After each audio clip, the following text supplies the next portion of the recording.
Round of 32-ൽ ഇന്നലെ നടന്ന France Sweden പോരാട്ടത്തിൽ 3 ഗോളിൻ്റെ തകർപ്പൻ വിജയം നേടാൻ ഫ്രാൻസിന് സാധിച്ചിരുന്നു. ഇതോടെ സ്വീഡനെ പുറത്താക്കിക്കൊണ്ട് ഫ്രാൻസ് റൗണ്ട് ഓഫ് 16ലേക്ക് മുന്നേറുകയും ചെയ്തു. മിന്നും പ്രകടനമാണ് ഫ്രാൻസ് ഇന്നലെ കാഴ്ചവെച്ചത്.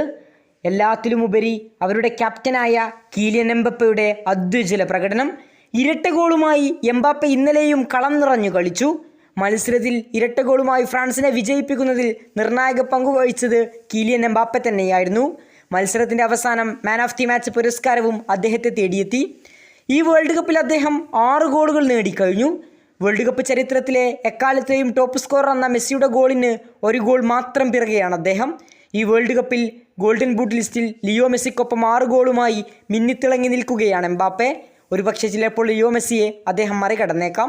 വേൾഡ് കപ്പിലെ ആൾ ടൈം ടോപ്പ് സ്കോറർ എന്ന പദവിയിൽ ലിയോ മെസ്സിയുടെ തൊട്ടടുത്ത് എത്തി നിൽക്കുന്നു. ഗോൾഡൻ ബൂട്ട് ലിസ്റ്റിൽ മെസ്സിക്കൊപ്പം നിൽക്കുന്നു. എന്താണ് പറയാനുള്ളതെന്ന് എംബാപ്പയോട് മത്സരശേഷം മാധ്യമപ്രവർത്തകർ ചോദിച്ചു. ഇതിന് എംബാപ്പയുടെ മറുപടി ഇപ്രകാരമായിരുന്നു: ഇല്ല, ഞാൻ ഇതിലൊന്നുമില്ല. ഈ റാങ്കിങ്ങുകൾ ഞാൻ ശ്രദ്ധിക്കാറില്ല. ഈ റാങ്കിങ്ങുകളുടെ കാര്യം ഞാൻ നോക്കാറ് പോലുമില്ല. റെക്കോർഡുകളെക്കുറിച്ച് ഞാൻ ചിന്തിക്കാറില്ല. മെസ്സി ചെയ്യുന്ന കാര്യങ്ങളെക്കുറിച്ചോ റെക്കോർഡുകളെക്കുറിച്ചോ ഞാൻ നോക്കാറില്ല. കാരണം എനിക്കറിയാം ലിയോ മെസ്സിയാണത്. മെസ്സി ഇനിയും ഗോളടിച്ച് കൂട്ടുമെന്ന്. സ്റ്റിൽ മെസ്സി ഇവിടെ തന്നെയുണ്ട്. എനിക്കു തീർച്ചയാണ് മെസ്സി ഇനിയും ഗോളടിച്ച് കൂട്ടുമെന്ന്. ഇങ്ങനെയായിരുന്നു എംബാപ്പയ്ക്ക് ഇതിനുള്ള മറുപടി പറഞ്ഞത്.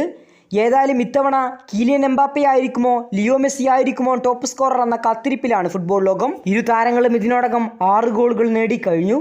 റൗണ്ട് ഓഫ് 32-ലെ കേപ്പ് വെർദെക്കെതിരെയുള്ള മത്സരത്തിൽ ആരാധകർ കാത്തിരിക്കുകയാണ്. ഇതിൽ മെസ്സിയുടെ മാജിക് പ്രകടനം ഉണ്ടാകുമോ എന്ന്. ഏതായാലും കാത്തിരുന്നു തന്നെ കാണാം. കൂടുതൽ ഫുട്ബോൾ വാർത്തകൾക്കും വിശേഷങ്ങൾക്കും വേണ്ടി ചാനൽ ഇപ്പോൾ തന്നെ മറക്കാതെ സബ്സ്ക്രൈബ് ചെയ്യുക. കൂടുതൽ വാർത്തകളുമായി ഇനിയും കാണാം.